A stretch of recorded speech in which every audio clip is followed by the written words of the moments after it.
Welcome to Mozaek, an epic board game filled with wonder and discovery. For the next 12 months, we'll journey through the first 5 books of the Bible in a unique and interactive way. The first of 5 games is called Origin, where we'll explore the book of Genesis throughout the summer. Be sure to have your Mozaek journal with you each week to record the discoveries you make along the way. The box is now open. The game is now set. Let's roll the dice and get started.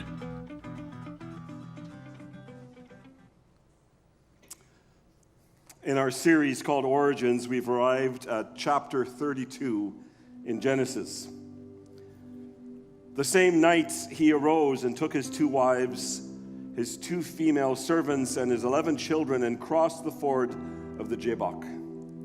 He took them and sent them across the stream and everything else that he had. And Jacob was left alone. And a man wrestled with him until the breaking of the day. When the man saw that he did not prevail against Jacob, he touched his hip socket, and Jacob's hip was put out of joint as he wrestled with him. Then he said, "Let me go, for the day has broken." But Jacob said, "I will not let you go unless you bless me." And he said to him, "What is your name?" And he said, "Jacob." Then he said, "Your name shall no longer be called Jacob, but Israel, for you have striven with God and with men and have prevailed." Then Jacob asked him, "Please tell me your name." But he said, "Why is it that you ask my name?" And there he blessed him. So Jacob called the name of the place Peniel, saying, "For I have seen God face to face, and yet my life has been delivered." The sun rose upon him as he passed Penuel, limping because of his hip.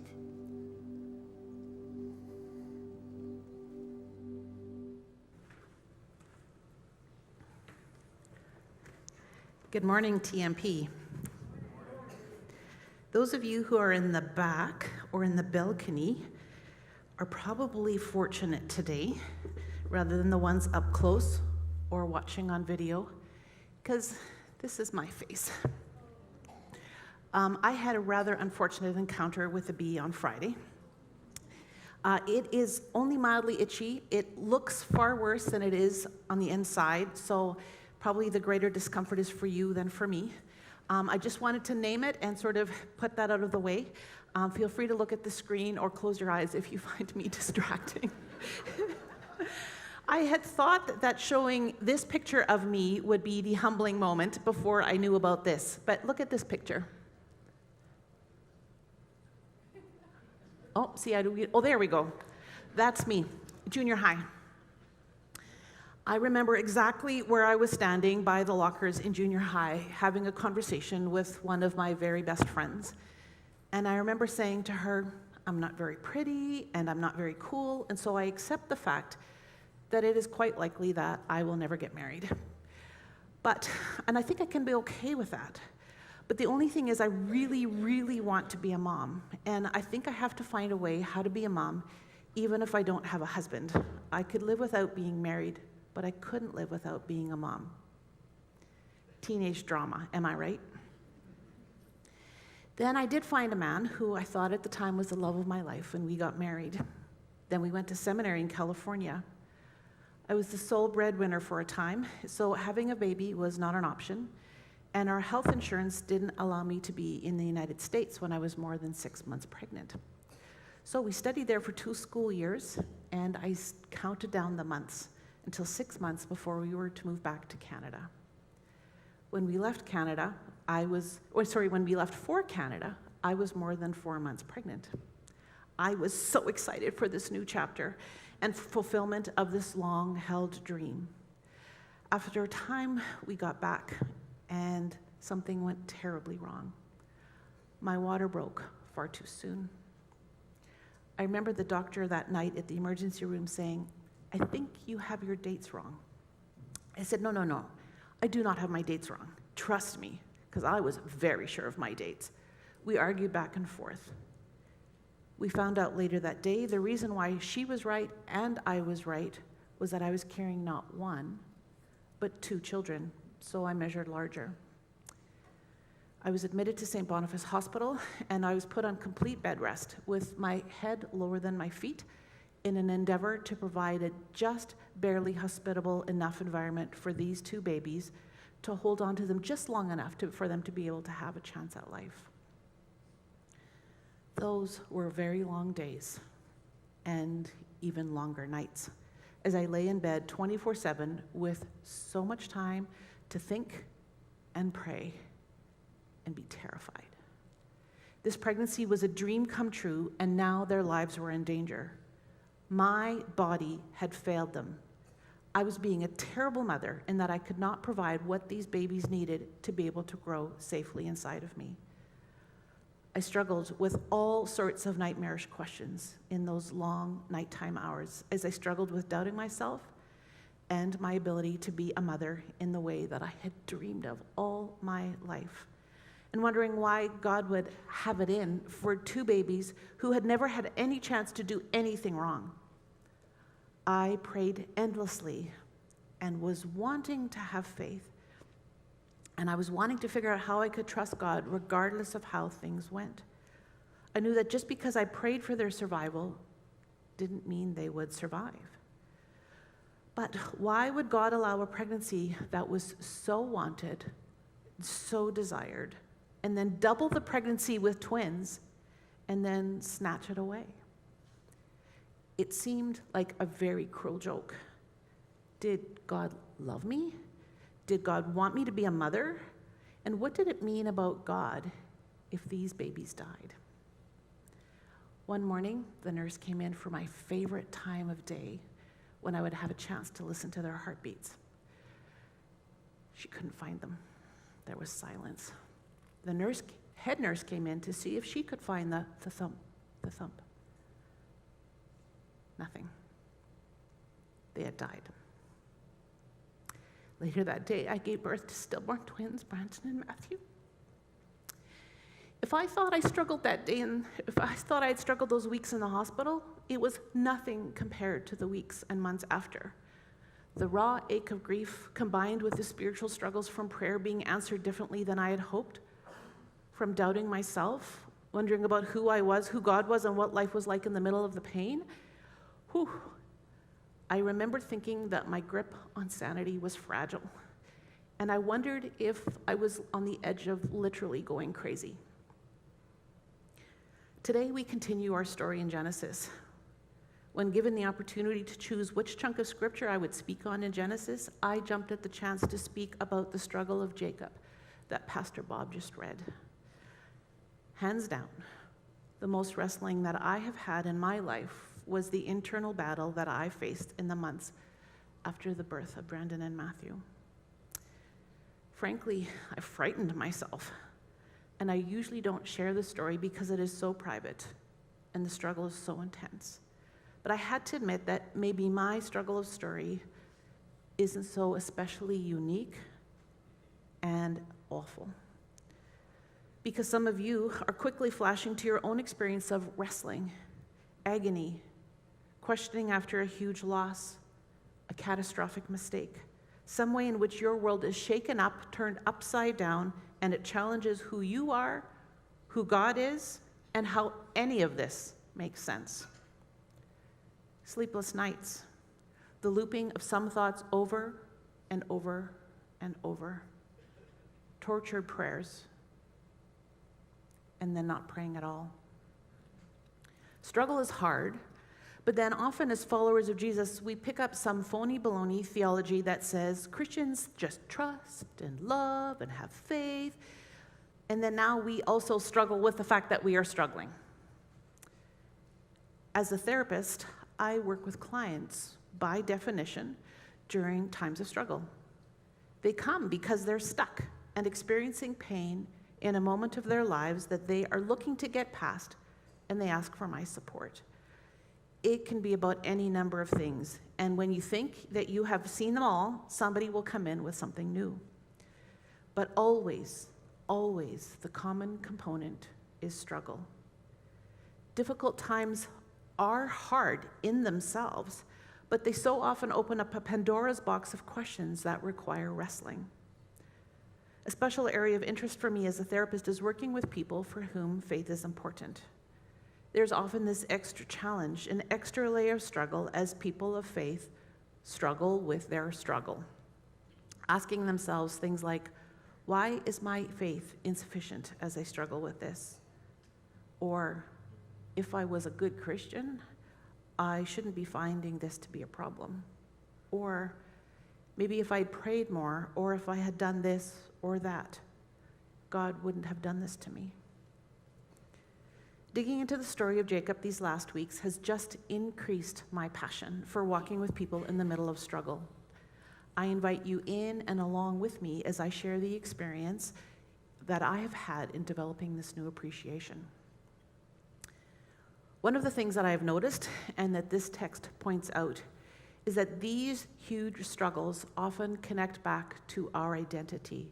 Who am I when life feels so difficult? In this struggle, I am so different from the me I usually am, or maybe this hot mess version of me is actually the real me, and then I'm in trouble. So I ask you to reflect. Who are you?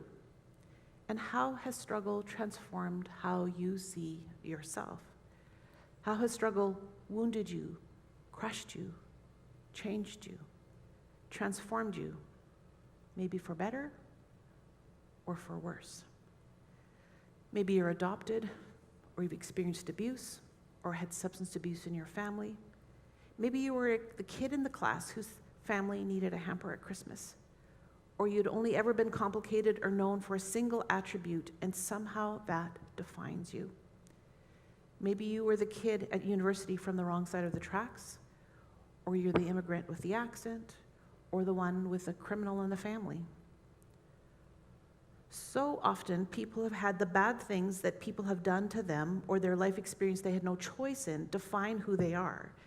It has them see the judgment of God on their lives and know that God is somehow disappointed or angry or not present, or maybe tolerates them but not much more. We don't do this consciously. But profound human struggle also goes hand in hand with struggle with God. How does who I see myself to be shape how I see God? And vice versa. How does God see me? Or actually, maybe the better question is, how do I perceive God sees me, and how does that shape who I am? Today, in our ongoing series of Genesis, we look at the story of Jacob, who people told him he was, who he thought he was, and how wrestling with that identity in a terrifying, uncertain time was a worthwhile struggle that changed him. The lessons in here for us around struggle are huge. Precious last week spoke about the messiness of Jacob and his shenanigans, and look it up if you missed it last week. If you weren't here, it's on YouTube. And I'm going to give you the Coles Notes version. Jacob's story begins even before his birth in Genesis 25. Rebekah, pregnant with twins, is told by God that 2 nations are in your womb, and the older will serve the younger, and that the older will serve the younger. So when the twins are born, I only have one eye, so it's a little hard to read my notes. When the twins are born, Esau emerges first, but Jacob follows, grasping his brother's heel. A detail so significant it becomes his name in Hebrew. Jacob means heel grabber, a figure of speech for someone who trips others up as a deceiver. Picture running in a race and grabbing someone's shirt and pulling them back. Jacob lives into this name from the get-go. Jacob buys his brother's birthright for a bowl of stew, using Esau's hunger to exploit weakness. That's smarmy. But the real deception comes later. Jacob lies to his father, Isaac, multiple times to get the blessing. When Esau discovers the deception, he is furious, and Jacob literally flees for his life to his uncle Laban's. In Haran at Laban's house, interestingly, the shoe is on the other foot, because Jacob becomes the victim of deception when Laban tricks him into marrying Leah instead of Rachel, the woman he loves. And finally, after 14 years of paying off the bride price, he starts earning, but has to overcome being swindled again with the livestock. After 20 years, God calls Jacob to return home. He had been waiting to hear back from his mom about when Esau no longer had a death wish on him, and he has never heard back. So he doesn't actually know what the deal is. He is a wealthy man with wives, children, and livestock. As part of returning home, Jacob must face the brother he once wronged so terribly, the brother that wanted him dead. So understandably, as he nears the reunion, he's terrified. He divides his household into two groups to minimize potential loss. And finally, on the night before the meeting, he's alone by the side of the river. If there ever was a moment of reckoning, this is it. He can no longer manipulate or run. He may well get killed by his brother the next day. That night, a mysterious figure wrestles with him until dawn. Who is this mysterious figure? Good question. It's not easy. The passage in verse 24 says that he wrestled with a man until daybreak, a man. In verse 30, Jacob says he saw God face to face. So God. In Hosea 12, verse 3 to 4, the writer refers to the wrestler that Jacob wrestled as an angel. So, was it a man, an angel, God, or maybe even? First, let me ask you a question. If I, Carolyn, am in personal turmoil and I go to figure it out by taking a walk to the Red River, and I spend all night by the Red River wrestling with a woman by myself, who do you think I'm wrestling with? Carolyn, right? Carolyn's wrestling with Carolyn. Maybe Jacob wrestled with Jacob. As he comes to terms with who he is, as he prepares to meet the man who he swindled, hasn't seen for 2 decades, and may try to kill him. Who is he? Which Jacob is going to show up to face Esau? The conniving trickster still? Is he going to puff himself up with bravado, or Truth is, theologians have argued for years about this wrestling, and you can argue any of these. Look at this chart. There's good evidence for if it was man, angel, God, or himself. You know what I think? I think it's process matching content. I actually love the quirky humor of this text. In a text about wrestling, you have to wrestle with the text. You have to deal with no easy answers, some frustration, some sense of divine mystery.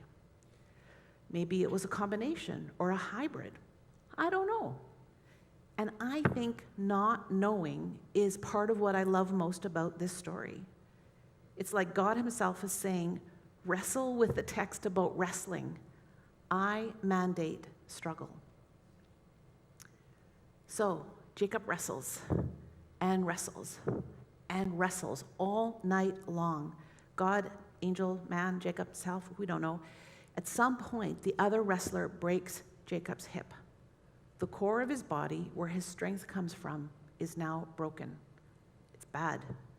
He can never again move with brute strength. He will now walk with a limp. And still, Jacob does not let go. Not until he gets a blessing. He wants relief. He wants to get to a place of being blessed, not tortured. And in response to the request for a blessing, the other one says, "What is your name?" What? Isn't that an odd request in response to a request for a blessing? Can I have a blessing? Well, what's your name? It would be, except we know Jacob's name means heel grabber. The wrestler, in asking Jacob his name, is essentially starting the way all 12-step meetings start, where they say, tell us with brutal honesty who you are. And there's something that comes along, hello, my name is Joe, and I'm an alcoholic. Jacob says, I am Jacob. I am the cheat. I have hurt people. He just says it. He doesn't hide it, minimize it, skirt around it, make excuses. He just says it. And when he gets super candid, super honest, the wrestler meets him there and gives him a new name, Israel. The name itself means to contend, to strive, to struggle with God. and that's when he gets the blessing. It's the culmination of a lifetime of striving against brother, uncle, even self. For once, Jacob doesn't grab a heel. He can't. He clings instead. And in so doing, he receives the new name, Israel, one who struggles with God. He receives that intimacy with ugly honesty. This struggle changes Jacob.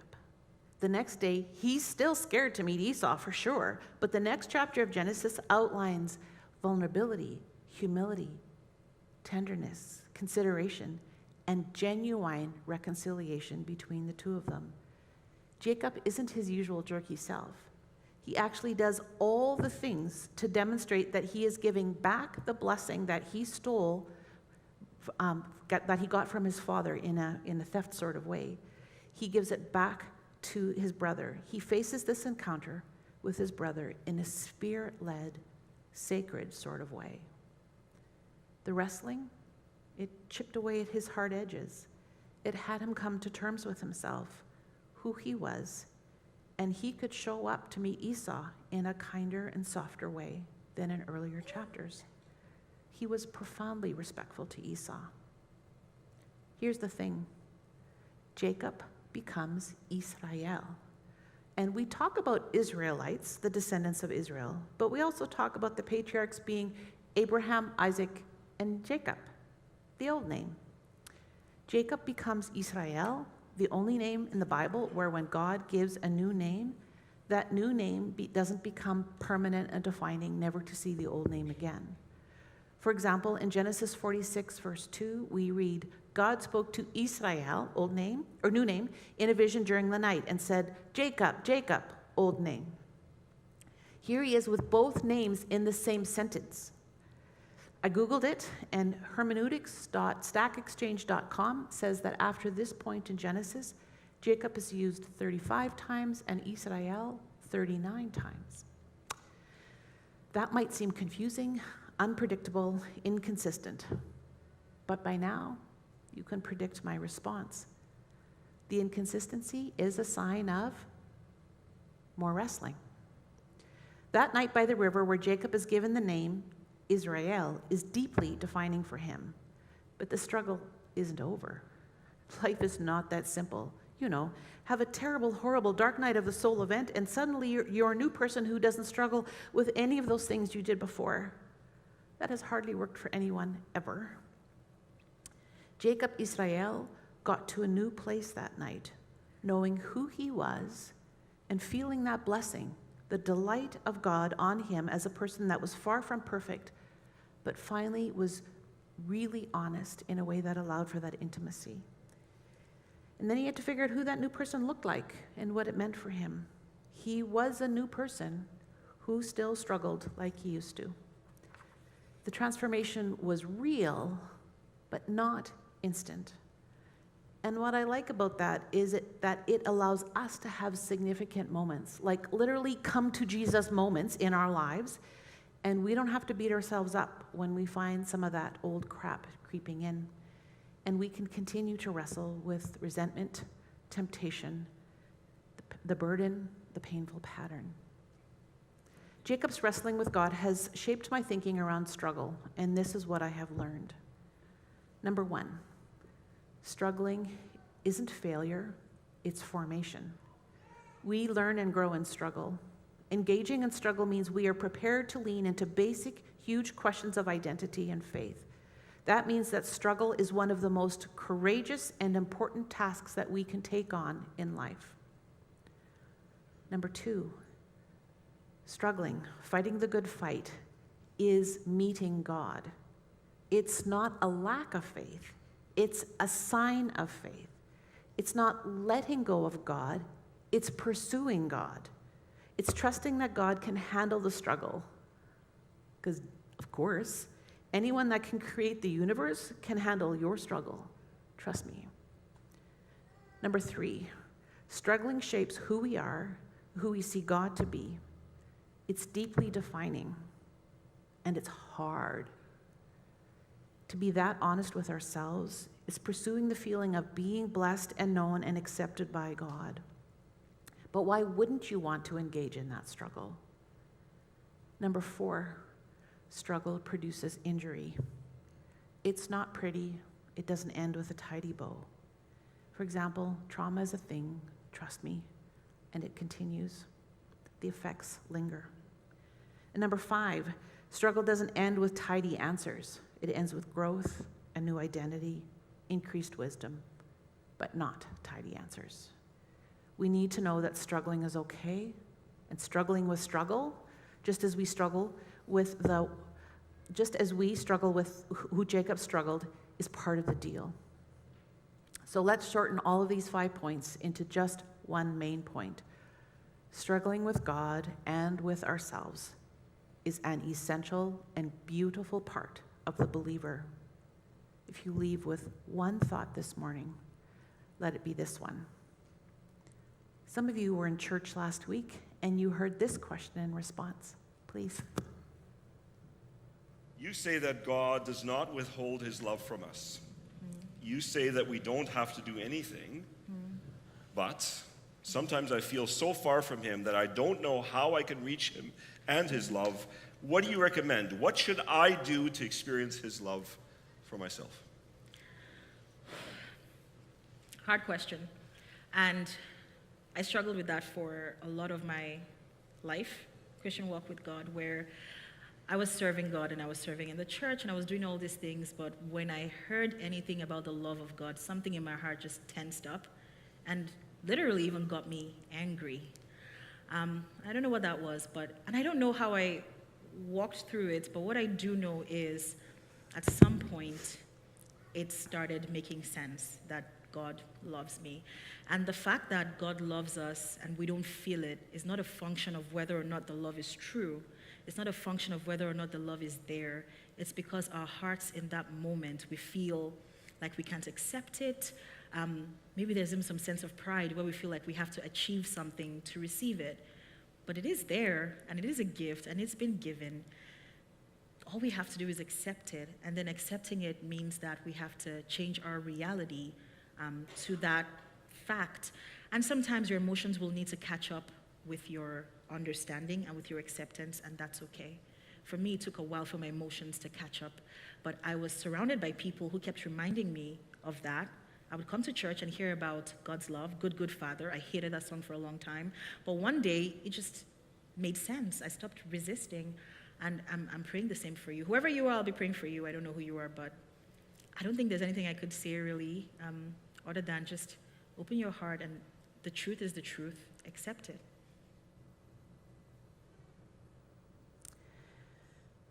Do you hear the struggle in the question? Do you hear the sense of struggle in the answer? When I spoke to Precious last week and asked her if I could use this, she said basically, oh yes, because then you can fix it. Fix it. I don't even know what I said, but make it better. I can't. I won't. It's a candid, beautiful message from one wrestler to another. Our question and response time each week is a space holder for struggle in our service. I think the questions actually are more important than the responses. And I love that TMP holds space for dialogue, wrestling, uncertainty, and confusion. I started off by talking about my own big wrestle with God after the deaths of Brandon and Matthew. It was really hard for a long time. My husband at the time was a pastor that was just starting his role when we came back to Canada at our church. And I remember him asking me to clap during songs at church on Sunday morning. It was important to participate in this new church, he said. People would be looking at me and noticing if I wasn't clapping, he said. I couldn't when I tried. It certainly was only a performance. I just wasn't into celebrating the goodness of God in the months following. Did that make me a bad Christian? One of the songs we sung at that time in the church had this chorus that went, all I have and all I do, I give to you. I hated that song. I couldn't stand the chorus. I looked around at all these naive people singing this song thinking, oh, you sweet, sweet, innocent people. Would you really sing that song if you thought God was asking you to give up your children to him, You have absolutely no idea what you are singing, do you? Then I got pregnant again. 9 months of wondering and waiting if it would happen. 9 months of worrying and wondering how to pray for this little one whom I desired so badly I physically ached. Adam Joshua Isaac was born healthy at the end of those 9 months. I became a mother. However, that did not end the struggle. Questions like, what does prayer look like, bounced around in my head for years.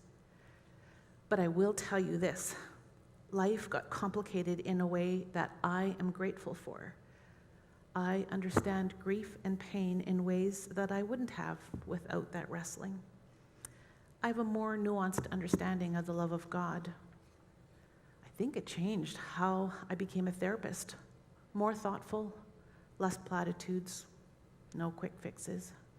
It shaped me in important ways that have me be more present during the suffering of others. Anne Lamott is a writer who follows Jesus, and this quote of hers is brilliant. It hints at Jacob's struggle, and it gave me hope in the midst of mine. You will lose someone you can't live without, and your heart will be badly broken. And the bad news is you will never completely get over the loss of your beloved. But that is also the good news. They will live forever in your broken heart that doesn't seal back up. And you come through. It's like having a broken leg that never heals perfectly, that still hurts when the weather gets cold. But you learn to dance with a limp. May we all be people who have been wounded by struggle, but live with the richness of dancing with a limp in our lives. Amen. So much appreciation for the things that you've shared. I'm going to just see if I can find the message here. I'm going to start with this one. Thank you, Carolyn, for your raw, real, and honest sharing of a very vulnerable and deep part of your life. I've been struggling with God in life. Thank you so much for lifting the shame I have for struggling. Thank you for your very human message and for reminding us God's okay and loves us through our struggle with Him. So thank you for once again doing that and being very deliberate about that. So perhaps as you might have expected, this came early as you were still teaching prior to you returning to Brandon and Matthew. Once again, you've lifted the veil and shared about your life. Thank you for blessing us with your transparency. How are you today? Do you still grieve Brandon and Matthew, or has the passing of time and that you do have sons now made all the difference? What else would you dare to share with us? Well, I had a much prettier, cuter, little funny introduction all ready and prepared and written and finalized. And then I just kept wrestling with the text, and I had to come up, like if I was going to speak about wrestling, I had to share this story. Although I was hesitant to do so because it's so personal. Brandon and Matthew still matter to me. I have something in my living room and my kitchen and in my office. Most rooms of the house, there's a remembrance of them, so they get to be a part of my life all the time. I have apologized many times to Jesus that when I die and I'm supposed to make a beeline to hug him, like there's this little diversion I want to make first because there's 2 little kids that I'm really looking forward to meeting. And it has made life perpetually messy for me. There are no neat and tidy answers for suffering. And there's so much mystery in that. I know God could have saved them, and He chose not to, and there's wrong in the world. And I've been blessed with so much, and so many other people have struggles I don't, and that's not fair either. God is fair, and life is not. Yeah. Maybe a follow-up question. So here's another one. We have become more willing to admit that we struggle. Is there more struggle now than was present in past generations? So this is more of an opinion question. Or have we become less able to manage? Well, I do think we feel the increasing sense of divisiveness and political upheaval generally now more than we have for most of my life. But I also think that since 2012, that was the tipping point when I'm speaking more as a therapist / researcher here, There's a tipping point where we went from less than 50% to more than 50% of people having smartphones, and social media created a, sort of this critical mass. Our brains have been wired differently, and we have the ability, whenever we feel discomfort, when we used to go in shopping cart lines and we would stand in line because the person ahead of us inevitably is 13 items and the 9 item and it was taking too long and there was arguments and stuff, and you'd have to stand there for a long time, you just had to think, and you had a chance to think about struggle and about relationships, and you had no choice but to stand there and struggle in the emptiness of nothing to do. Now we pull out our phones, and so our capacity for struggle neurobiologically is decreasing, and we have to figure out how to increase our capacity and our ability to reach out and support each other when we can numb ourselves so quickly with a little computer in our pocket. Thank you for that insight. Would you close the service for us, please? I would. Thank you for coming this morning. I'm going to close with a poem written by Jan Richardson. She is an ordained minister. She's an artist, a poet, and a widow. Jacob's Blessing by Jan Richardson. If this blessing were easy, anyone could claim it. As it is, I'm here to tell you that it will take some work. This is the blessing that visits you in the struggling, in the wrestling, in striving. This is the blessing that comes after you have left everything behind, after you have stepped out, after you have crossed into that realm beyond every landmark you have known. This is the blessing that takes all night to find.